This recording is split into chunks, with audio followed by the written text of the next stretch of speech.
নবী করিম সাল্লাল্লাহু আলাইহি ওয়াসাল্লাম একবার যুবকদের উদ্দেশ্যে বলেন, হে যুবকেরা, তোমাদের মধ্যে যে যুবক বিবাহের সামর্থ্য রাখে সে যেন বিবাহ করে নেয়, কেননা এর দ্বারা নজর এবং লজ্জাস্থানের হেফাজত হয়।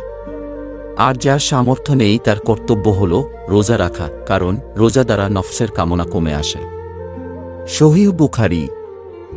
4 বিষয় দেখে সাধারণত বিবাহ করা হয়: মাল, বংশ, সৌন্দর্য ও দীনদারি। তোমরা দীনদারিকে প্রাধান্য দিও। সহিহ বুখারী ও মুসলিম। দান সদকা দ্বারা মাল কমবে না। যে ব্যক্তি অন্যের ভুলত্রুটি ক্ষমা করে আল্লাহ তাআলা তার সম্মান বাড়িয়ে দেন, আর যে ব্যক্তি আল্লাহর জন্য নিচু হয় আল্লাহ তাআলা তার মাকাম উঁচু করে দেন। সহিহ মুসলিম। পরিবার পরিজনের জন্য মাল খরচ করলেও সদকার সওয়াব লাভ হয়।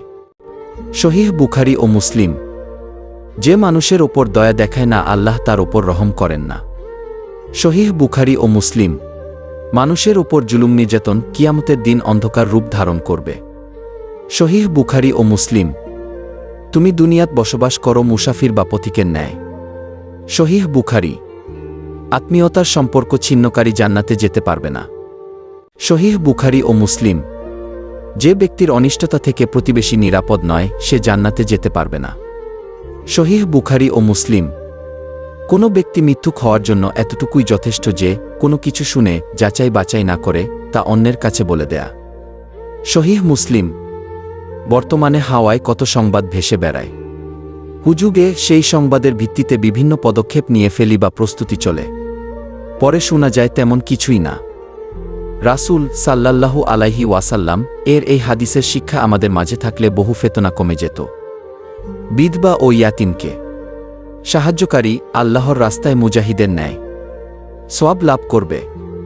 সহিহ বুখারী ও মুসলিম।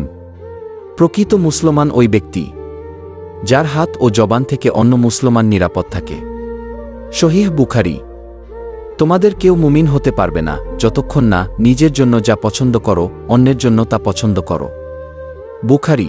খাও, পান করো, পরিধান করো, সতকা করো, কিন্তু অপচয় ও অহংকার করো না। সহিহ বুখারী।